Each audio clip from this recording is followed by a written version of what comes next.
Ya ampun, Farhan. Setelah semua waktu berlalu, kamu malah jadi satpam. Kalimat itu meluncur begitu saja, tajam, dingin, dan sengaja dibuat terdengar oleh banyak orang. Tawa sombong yang mengikutinya menggema di depan pintu showroom mobil, menampar harga diri seorang pria berseragam krem yang berdiri tegak di bawah terik matahari. Di mata mereka, seragam itu adalah alasan untuk merendahkan. Di mata mereka, Farhan adalah bukti kegagalan yang pantas ditertawakan. Padahal, mereka tidak tahu saat seseorang dihina di depan umum dan memilih diam, bukan berarti ia kalah. Kadang diam adalah kekuatan paling sunyi, dan seringkali Allah membalas bukan dengan teriakan atau keributan, melainkan dengan kebenaran yang jatuhnya lebih keras daripada 1000 hinaan. Sebelum cerita ini benar-benar dimulai, aku sarankan kalian tulis di kolom komentar kalian nonton dari daerah mana, lalu tekan like dan subscribe supaya channel ini terus berkembang dan bisa menghadirkan cerita terbaik untuk kalian. Semoga yang like, komen, dan subscribe diberikan kesehatan, dipanjangkan umurnya, dan dikabulkan semua hajatnya. Amin ya Rabbal Alamin. Sekarang, mari kita mulai dari siang itu. Matahari berdiri tepat di atas kepala, panasnya seperti menekan kulit tanpa ampun. Cahaya memantul keras di atap kaca showroom mobil yang berkilau, seolah sengaja menguji siapapun yang berdiri terlalu lama di luar. Di depan pintu utama, seorang pria berdiri tegak dengan posisi sempurna, seperti sudah menyatu dengan tugas yang ia jalani setiap hari. Seragam satpam berwarna krem melekat rapi di tubuhnya. Bagian punggungnya sudah basah oleh keringat, tetapi ia tidak mengeluh. Di tangan kanannya, ia menggenggam handy-talkie, dan sesekali pandangannya menyapu area parkir, memastikan kendaraan yang keluar masuk tetap aman dan tertib. Namanya Farhan. Bagi sebagian orang, pekerjaan itu terlihat sederhana. Hanya berdiri, menyapa, membuka pintu, mengatur arus kendaraan, dan menjaga ketertiban. Namun bagi Farhan, setiap detik di tempat itu adalah amanah. Ia melakukannya bukan karena terpaksa, melainkan karena keyakinan. Ia percaya bekerja dengan cara halal adalah kehormatan, bukan aib. Dan kehormatan itu tidak pernah ditentukan oleh jabatan, melainkan oleh hati. Wajah Farhan teduh, ada senyum tipis yang selalu ia berikan pada setiap pengunjung. Bukan senyum palsu karena aturan pekerjaan, tapi senyum yang lahir dari ketulusan. Tidak banyak yang tahu, di balik ketenangan itu, ada luka yang belum benar-benar sembuh. Luka yang disimpan rapi sedalam-dalamnya, seperti seragamnya yang selalu ia rapikan sebelum berdiri. Setahun lalu, hidup Farhan berubah. Ada perpisahan yang tidak pernah ia ceritakan pada siapapun. Seorang wanita yang dulu ia cintai sepenuh hati, memilih pergi, meninggalkan sisa janji dan kenangan yang pahit. Sejak saat itu, Farhan belajar satu hal yang tidak semua orang sanggup pelajari. Diam tidak selalu berarti kalah.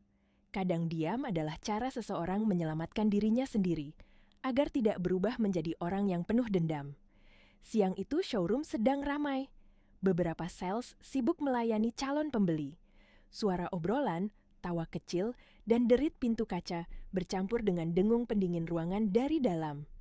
Namun, Farhan tetap di posisinya, tegak dan tenang, seakan keramaian itu tidak pernah mengganggu fokusnya. Sampai akhirnya, dari kejauhan, sebuah mobil hitam mengilap perlahan memasuki area parkir. Mobil itu bukan mobil biasa. Bentuknya mewah, kilau bodinya memantulkan cahaya matahari dengan angkuh. Farhan mengarahkan pandangan, refleks siap menjalankan tugas seperti biasa.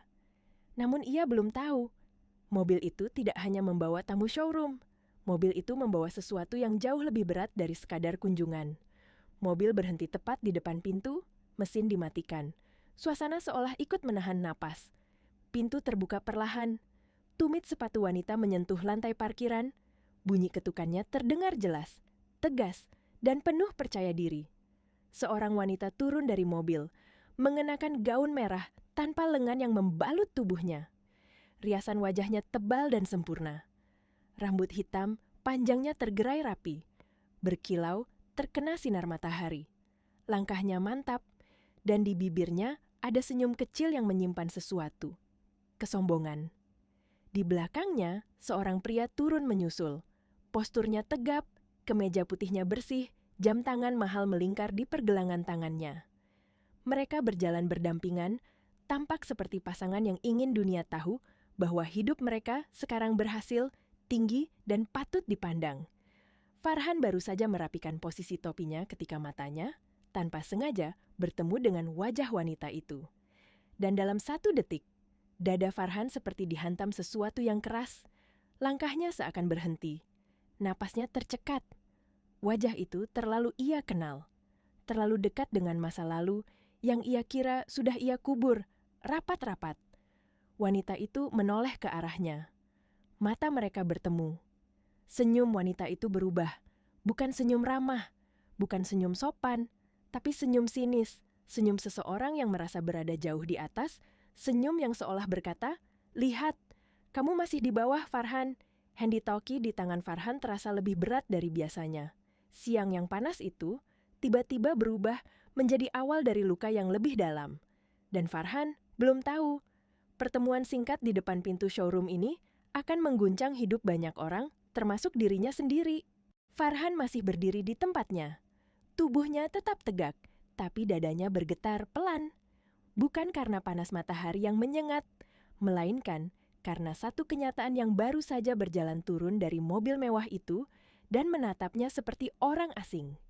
Wanita itu melangkah mendekat tanpa terburu-buru. Gaun merahnya bergoyang mengikuti setiap langkah penuh percaya diri, seolah setiap hentakan tumitnya ingin mengatakan bahwa hidupnya kini berada di puncak. Matanya menelusuri tubuh Farhan dari ujung kepala sampai ujung sepatu, seperti sedang menilai barang murah di pinggir jalan. Lalu bibirnya terangkat sedikit, dan tawa kecil itu keluar. Tawa yang dulu pernah Farhan dengar saat wanita itu masih berada di sisinya, namun sekarang terdengar berbeda. Asing, dingin, dan menyakitkan. Astaga, katanya pelan, tapi cukup tajam untuk menusuk. "Kamu benar-benar jadi satpam?" Beberapa kepala langsung menoleh.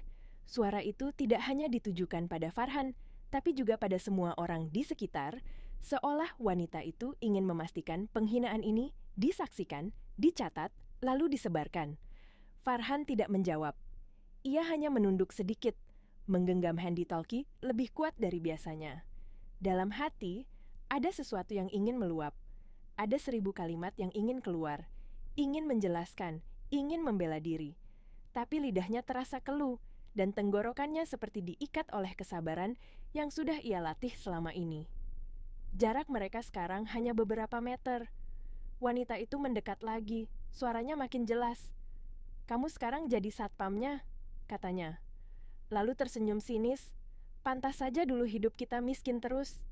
Kalimat itu jatuh seperti batu, bukan hanya pada Farhan, tapi pada semua kenangan yang pernah mereka punya. Seolah masa lalu mereka tidak pernah berarti apa-apa selain kemiskinan yang memalukan. Farhan mengangkat pandangannya sebentar, matanya tenang, tapi ada luka yang bergerak di dalamnya. Ia masih memilih diam, bukan karena ia tidak mampu melawan, tapi karena ia tidak ingin harga dirinya ditentukan oleh pertengkaran di depan pintu. Wanita itu tidak berhenti. "Aku sampai capek hidup susah sama kamu," katanya, tanpa rasa bersalah. "Untung aku pergi." Beberapa orang di sekitar mulai menahan napas. Ada yang pura-pura sibuk, ada yang menunduk, ada yang menatap dengan mata membesar karena tidak menyangka ada orang bisa menghina sedemikian tega di tempat umum. Di dalam showroom, seorang sales muda menggigit bibirnya. Tangannya mengepal, seperti ingin melangkah keluar dan membela Farhan. Tapi ada sesuatu yang menahannya, seperti rasa takut atau seperti kesadaran bahwa ini bukan urusan sederhana. Wanita itu melipat tangan di dada, sikapnya angkuh, suara dan tatapannya seolah menertawakan bukan hanya pekerjaan Farhan, tapi juga seluruh dirinya. "Orang kayak kamu memang cocoknya cuman jaga pintu," katanya lebih keras, sengaja dibuat terdengar semua orang. Kini tak ada lagi yang berpura-pura tidak melihat. Beberapa pengunjung menoleh terang-terangan. Bahkan ada yang berhenti berjalan, memandangi Farhan seperti sedang menonton adegan yang memalukan. Farhan masih diam. Namun diamnya bukan diam orang kalah. Itu diam orang yang sedang menahan dirinya agar tidak jatuh ke level yang sama. Wanita itu melangkah setengah lingkaran, mengitari Farhan seperti sedang memamerkan kemenangan. Angin panas membawa aroma aspal dan ketegangan yang semakin menyesakkan. Sementara Farhan berdiri seperti tiang, memaksa dirinya tetap terlihat biasa, walaupun di dalam dada ada sesuatu yang retak pelan-pelan. Lalu Farhan mendongak sedikit. Tatapan matanya tajam, tapi tidak marah. Tatapannya justru seperti menahan sesuatu yang lebih besar. Dari sudut matanya, ia melihat beberapa karyawan di dalam showroom yang memperhatikan adegan itu. Tapi, bukan dengan tatapan merendahkan. Mereka menatap Farhan dengan hormat, dengan rasa segan, seolah mereka tahu sesuatu yang wanita itu tidak tahu. Sesuatu yang jika terbuka, akan mengubah tawa sombong itu menjadi tangis yang paling pahit. Wanita itu akhirnya berhenti, bukan karena puas, tapi karena merasa sudah cukup menghancurkan Farhan di depan orang banyak. Ia berbalik, menggandeng lengan pria yang tadi turun bersamanya. Lalu melangkah masuk ke showroom dengan langkah menang. Farhan tetap di posisinya, tegak, diam. Seolah semua kata kasar tadi hanyalah angin yang lewat. Padahal di dalam dadanya ia sedang menelan luka yang tidak kecil. Begitu pintu kaca menutup, bisik-bisik langsung muncul di dalam ruangan. Keterlaluan banget, ya. Seorang sales muda berbisik dengan suara hampir tak terdengar, tapi jelas penuh emosi. Di dekatnya, seorang pria yang lebih tua, Pak Herman, menarik napas panjang. Suaranya rendah, namun penuh makna. Sabar dulu. Dia belum tahu siapa Farhan sebenarnya. Sales muda itu menelan ludah. Matanya memerah menahan amarah.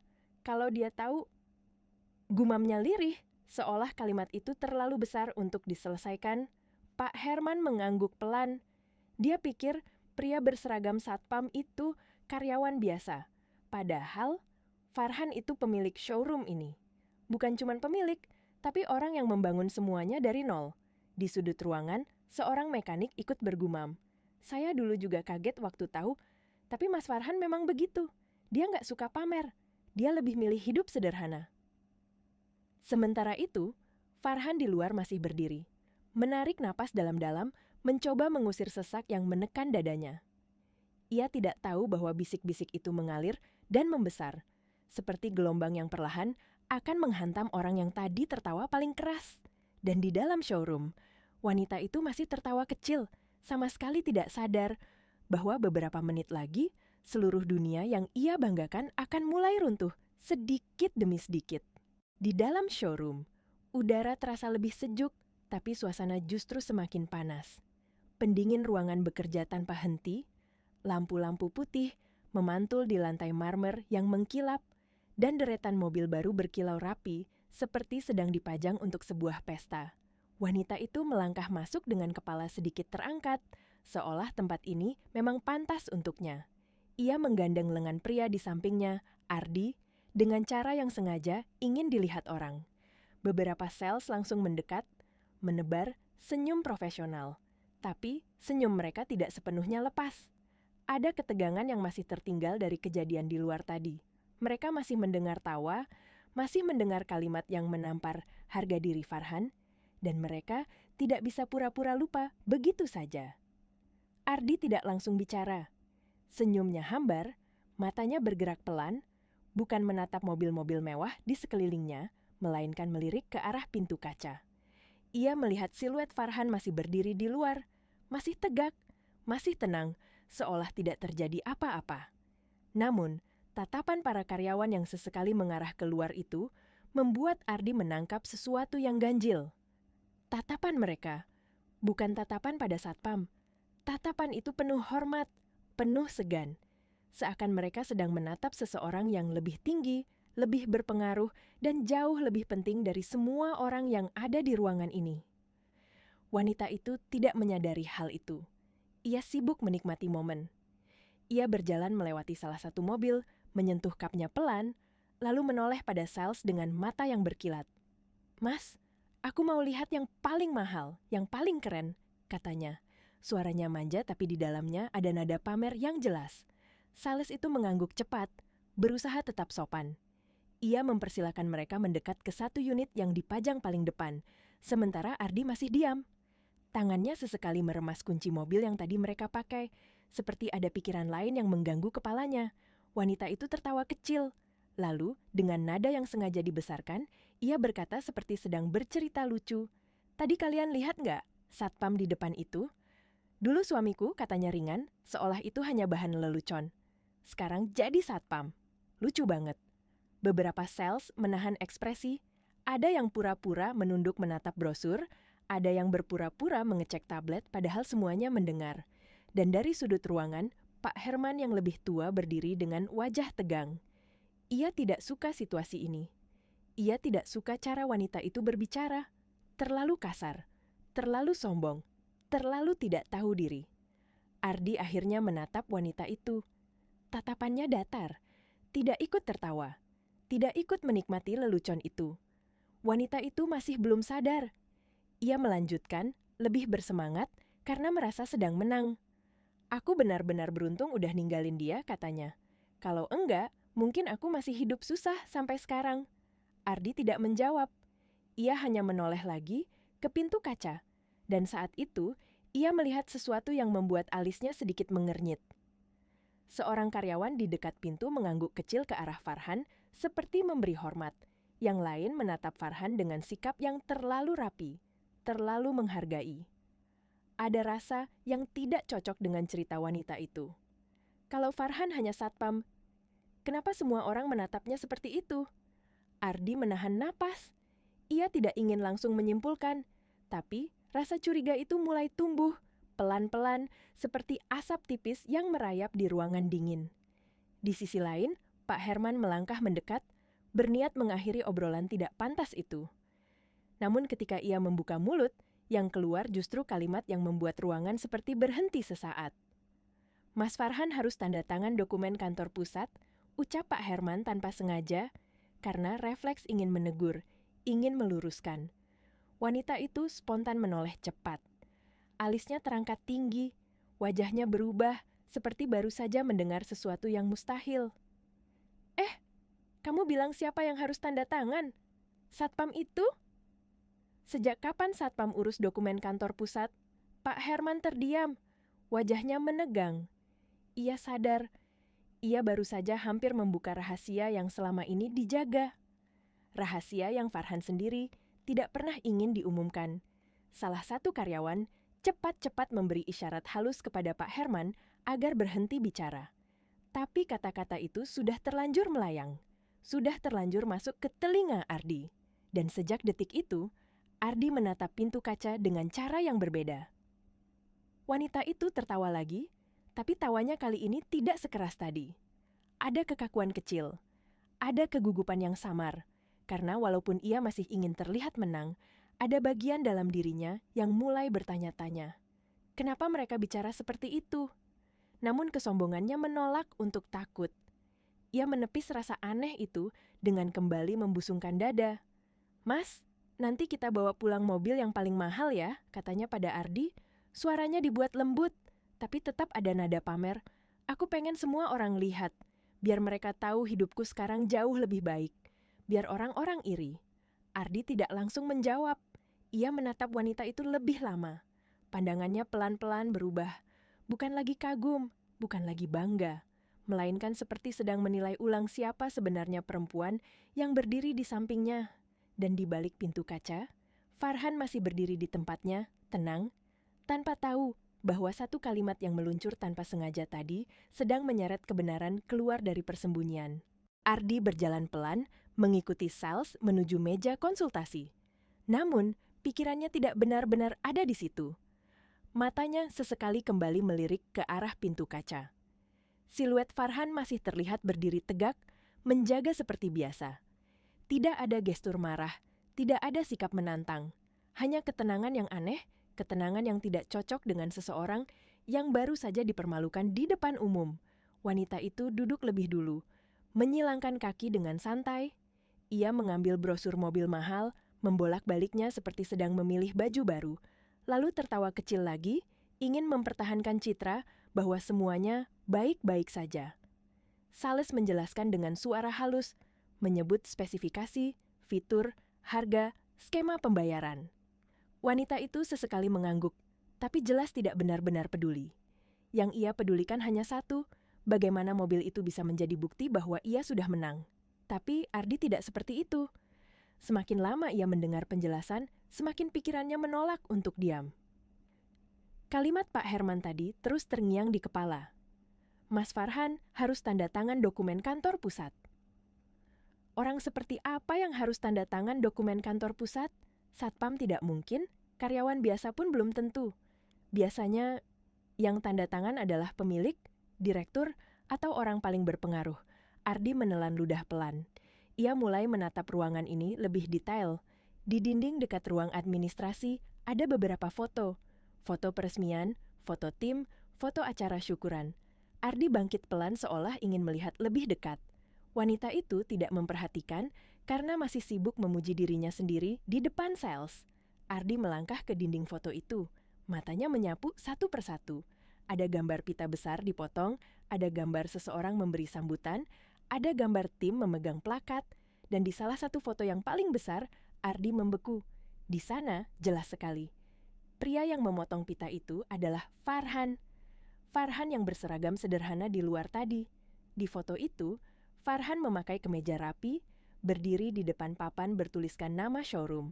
Di sampingnya ada beberapa orang penting, ada tokoh lokal, ada tulisan kecil di bawah bingkai foto. Ardi mendekat, membaca pelan. Founder dan owner. Dada Ardi seperti ditarik kuat. Tangannya refleks menyentuh bingkai itu, seakan ingin memastikan ini bukan salah lihat. Tapi wajah itu tidak mungkin salah. Tatapan teduh itu sama. Bentuk rahang itu sama. Bahkan senyumnya sama persis. Ardi berbalik perlahan, menatap ke arah pintu kaca. Lalu menatap kembali foto itu. Rasanya seperti ada dua dunia yang bertabrakan di kepalanya. Kalau Farhan pemilik showroom ini, maka perempuan yang ia gandeng, yang tadi tertawa paling keras, baru saja mempermalukan pemilik tempat ini. Ardi menarik napas panjang.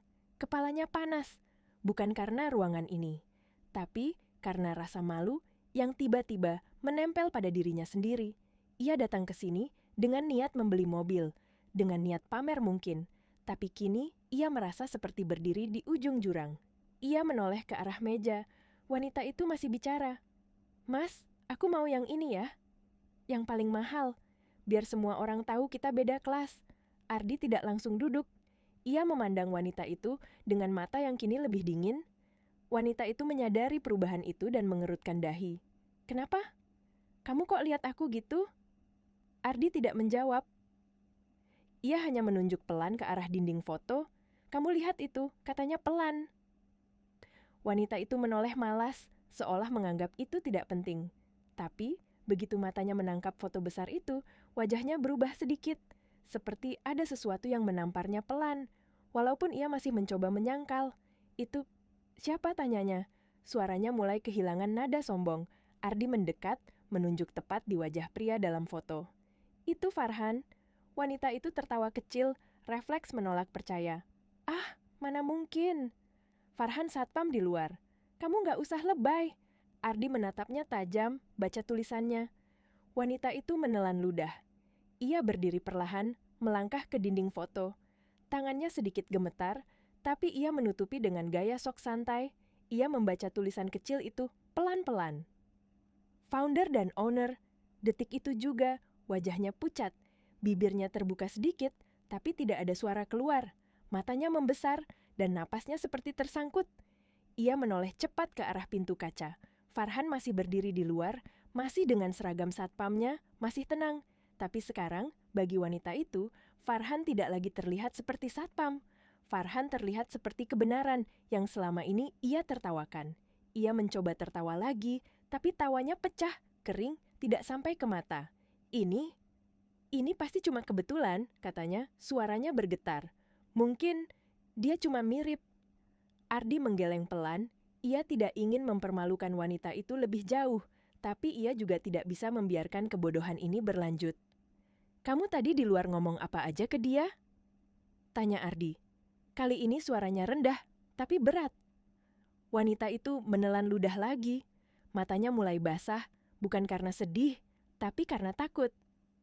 Untuk pertama kalinya sejak masuk ke showroom, kesombongannya runtuh. Dan di balik rasa takut itu, ada penyesalan yang mendadak datang terlalu cepat. Aku cuma bercanda, katanya lemah. Aku nggak tahu. Ardi menatapnya kecewa. Kamu bercanda menghina orang di depan umum? Kamu tertawa karena mikir dia gagal.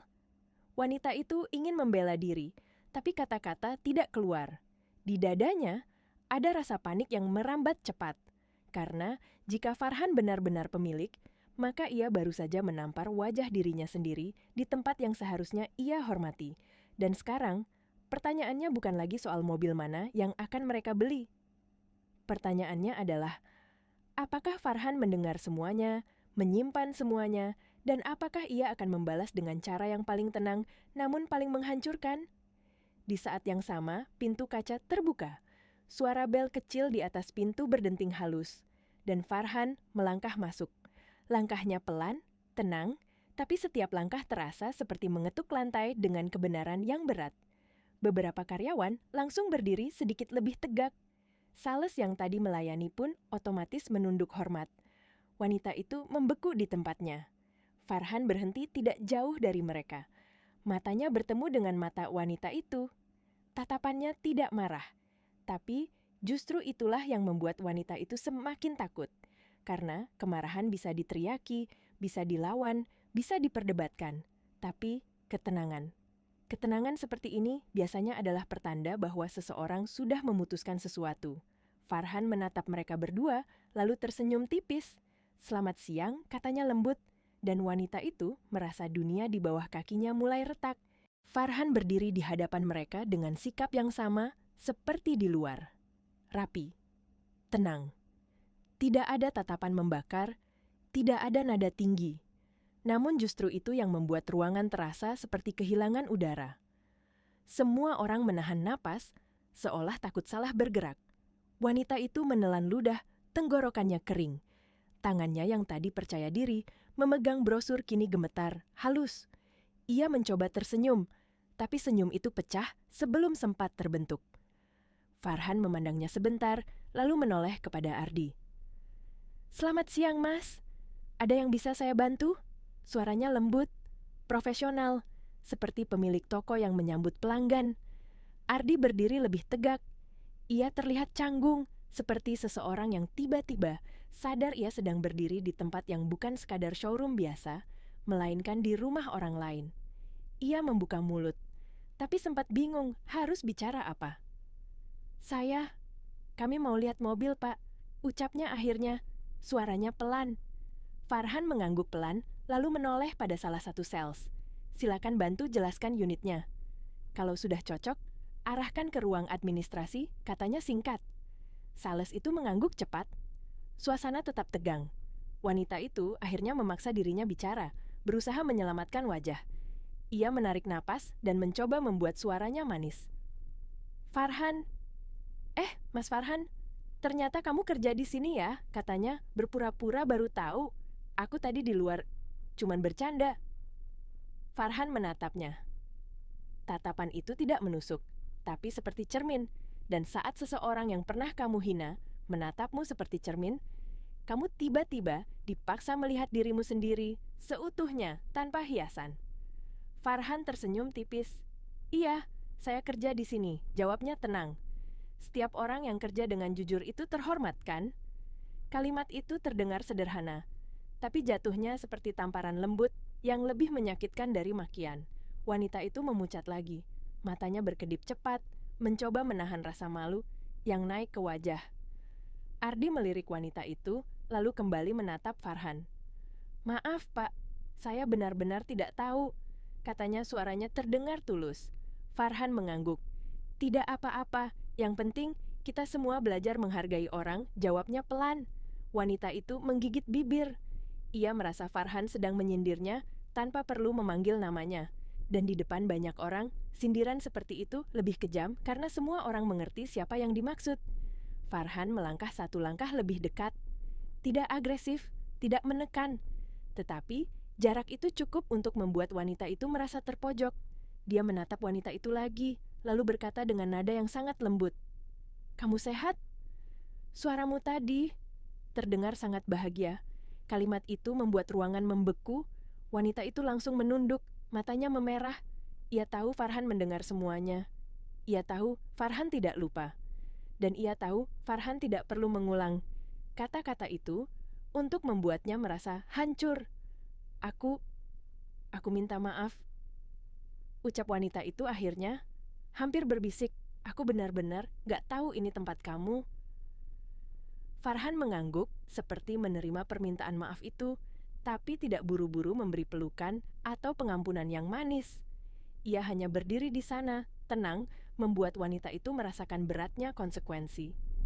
Farhan lalu menoleh pada Ardi. Mas, Anda dan pasangan Anda mau beli unit yang mana? Kata pasangan itu membuat wanita itu tersentak, seperti diingatkan bahwa sekarang ia berdiri di sini bukan lagi sebagai istri Farhan, melainkan sebagai orang lain yang datang dengan orang lain. Rasa bersalahnya makin menumpuk.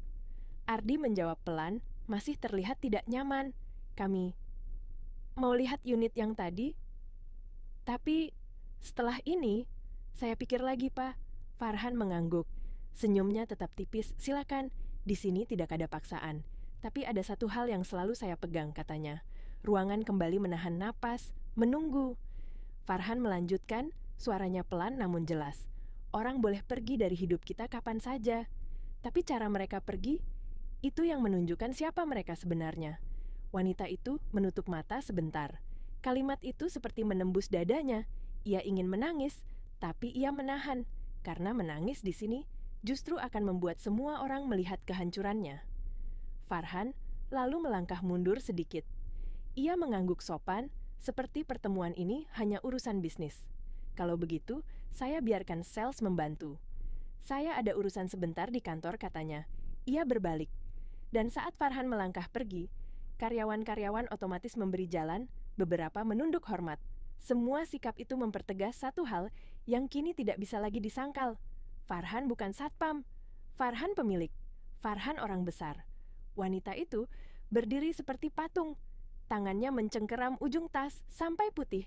Begitu Farhan menghilang ke arah kantor, Ardi menatap wanita itu dengan mata yang tajam. Kamu tadi di luar mempermalukan pemilik tempat ini. Dan kamu masih bisa ketawa, tanya Ardi pelan. Tapi suaranya penuh kecewa. Wanita itu mulai menangis. Air matanya jatuh tanpa suara, karena rasa malu lebih keras daripada tangis.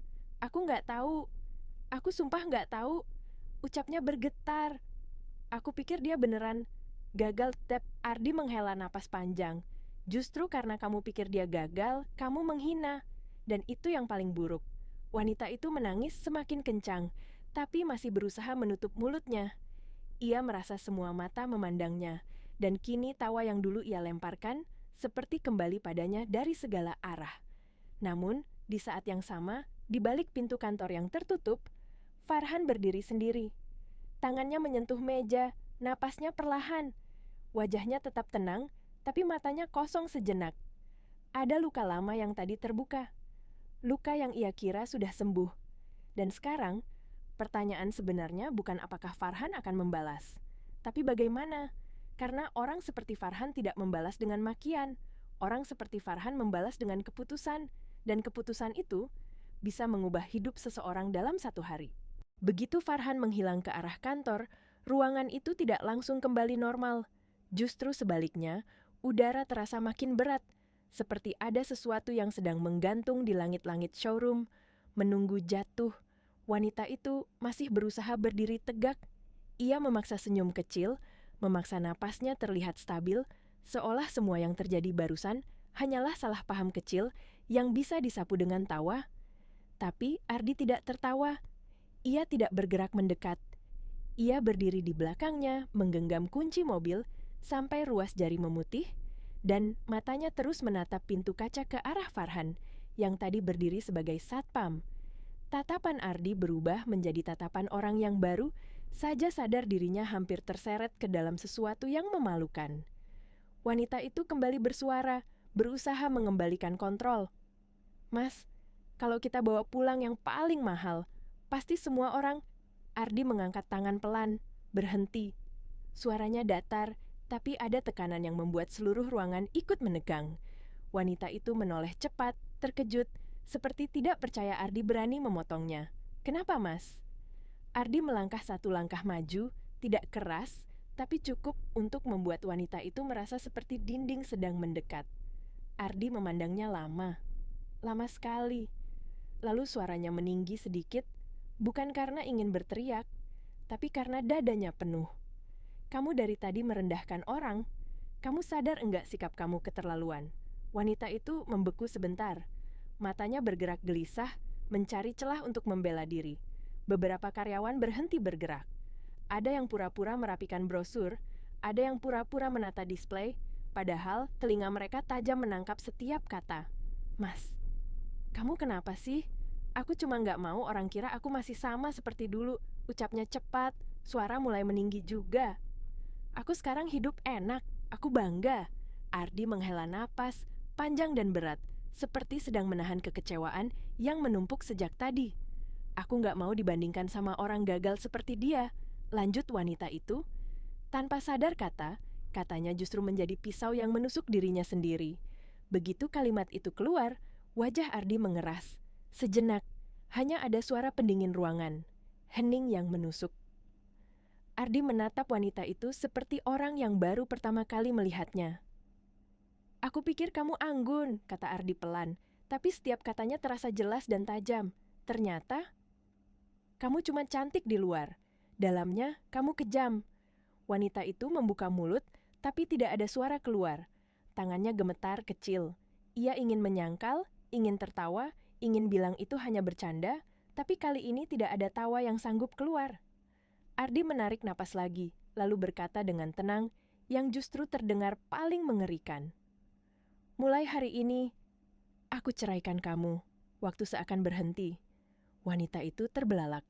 Tubuhnya goyah sedikit, seolah lantai marmer yang dingin mendadak retak di bawah kakinya. "Apa?" Suaranya nyaris tak terdengar, seperti suara orang yang tenggelam.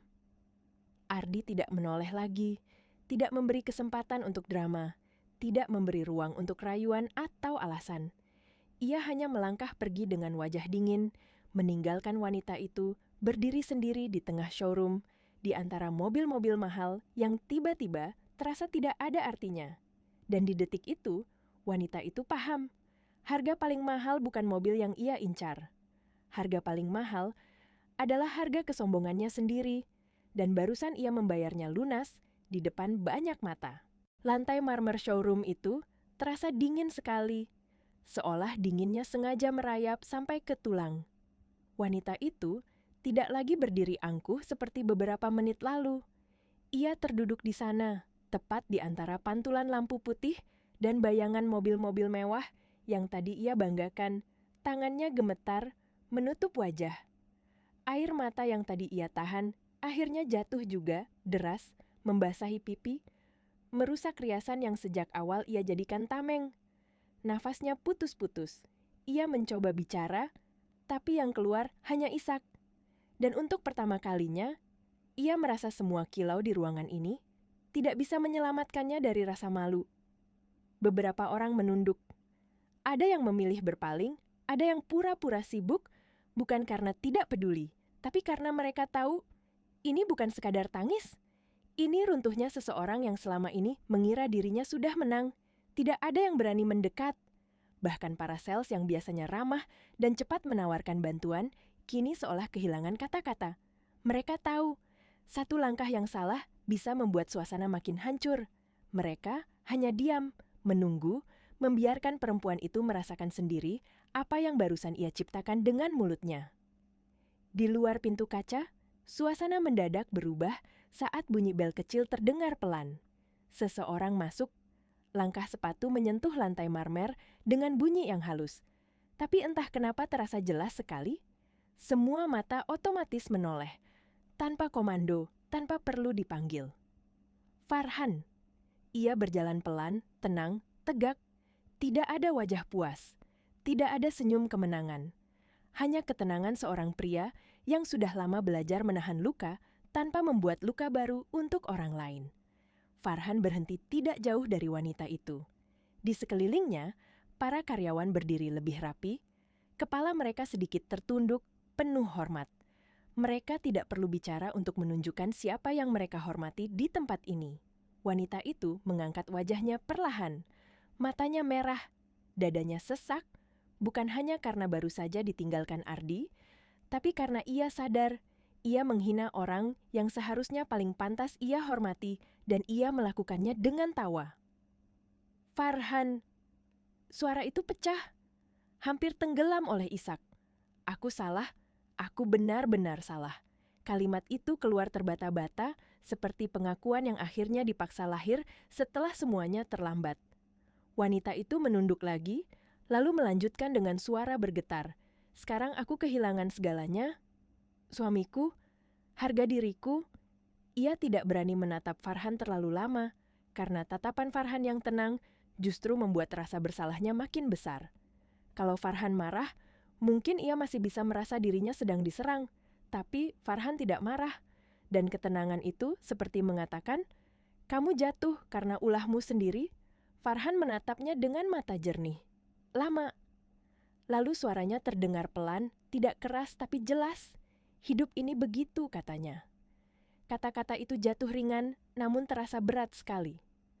Seolah Farhan sedang mengingatkan bahwa hidup tidak pernah lupa mencatat cara seseorang memperlakukan orang lain, bahwa apa yang ditabur akan kembali, bahwa tawa yang dibangun di atas penghinaan tidak akan pernah bertahan lama. Wanita itu menangis makin pelan, seperti kehilangan tenaga. Ia ingin meminta Farhan memaafkannya, ingin memohon agar semuanya kembali, ingin menjelaskan bahwa ia hanya takut dianggap gagal, hanya ingin terlihat berhasil. Tapi tidak ada penjelasan yang mampu menghapus kenyataan bahwa ia memilih merendahkan ketika ia merasa lebih tinggi. Di ruangan itu, tidak ada suara lain selain tangisnya yang pelan dan napas Farhan yang tetap stabil. Dan pada saat itu, semua orang bisa merasakan sesuatu yang aneh. Farhan tidak sedang membalas dendam. Farhan sedang menunjukkan kelasnya.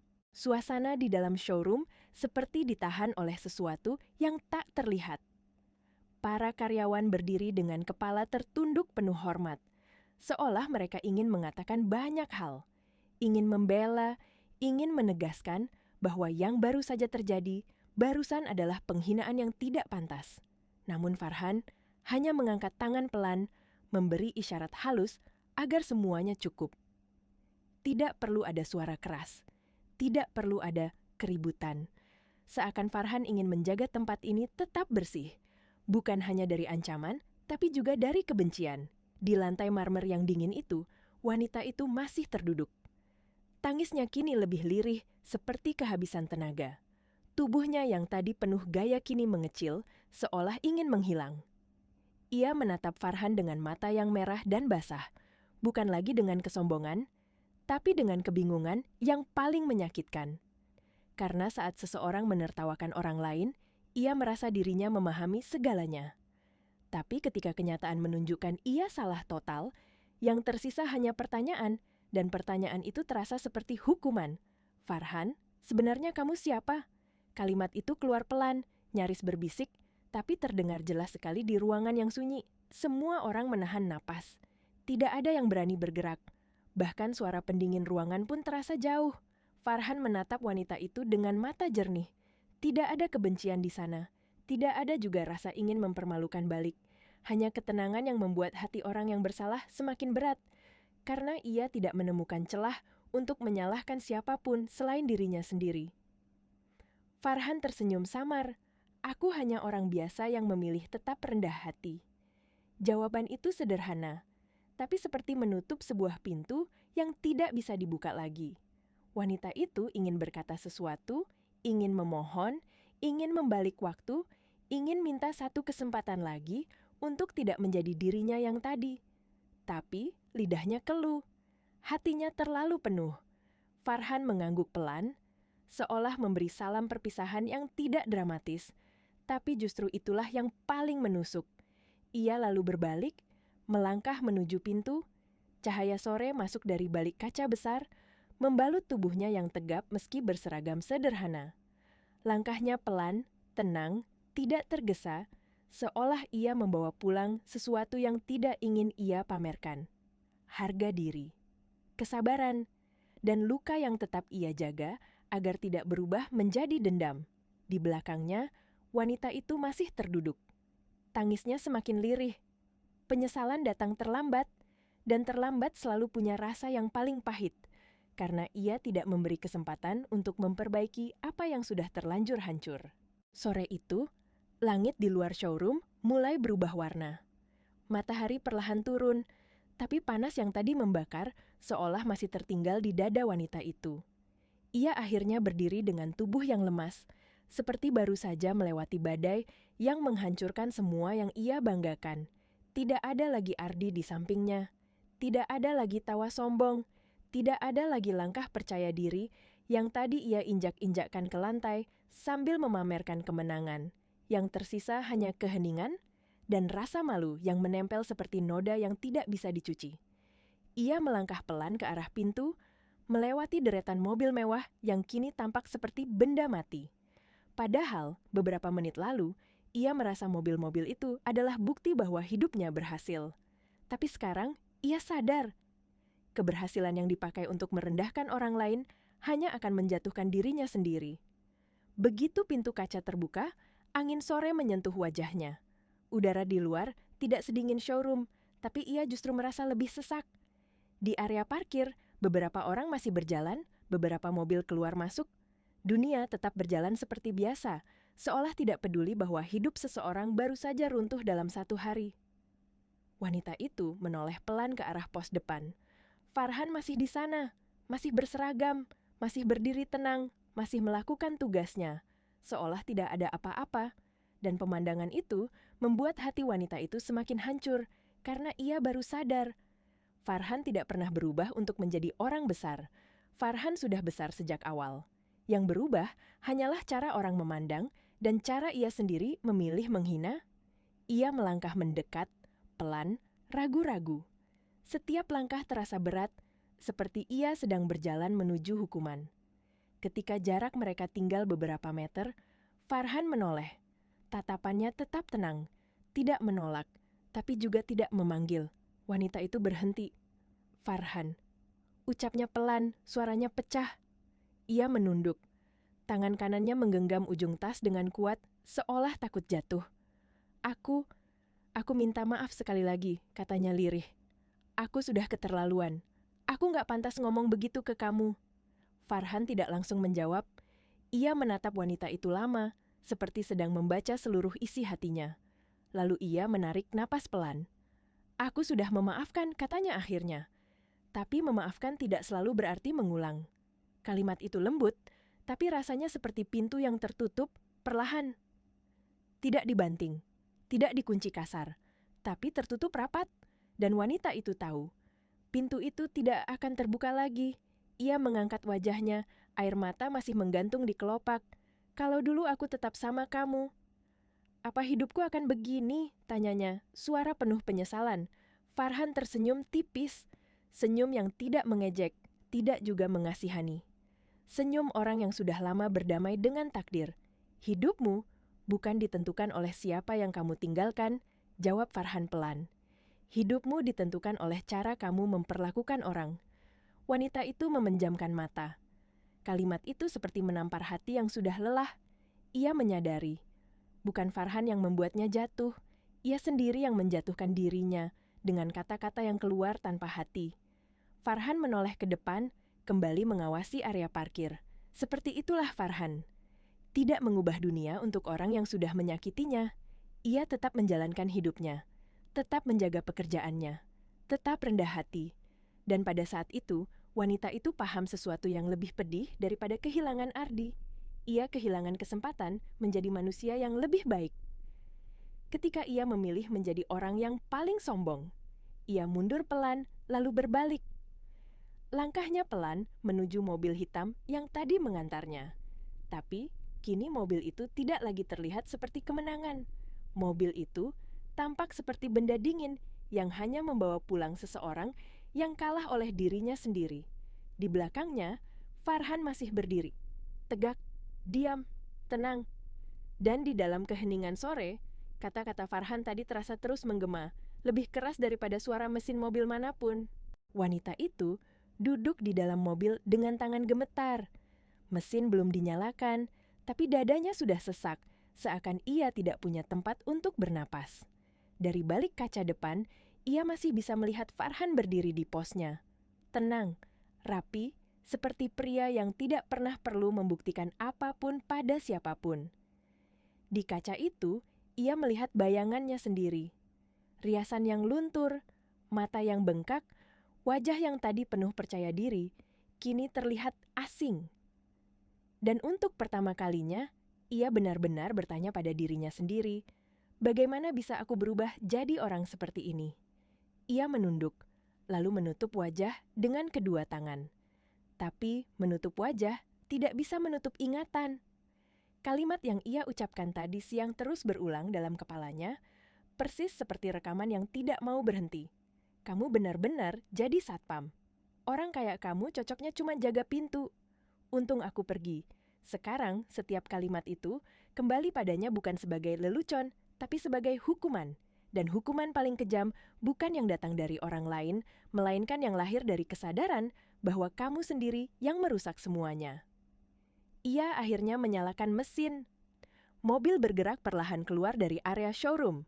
Saat melewati pos depan, ia menoleh sekali lagi, berharap Farhan menatapnya, berharap Farhan mengatakan sesuatu, mungkin sebuah kalimat yang membuatnya merasa sedikit lebih ringan. Tapi Farhan hanya memberi salam kecil, profesional, seperti pada tamu lain.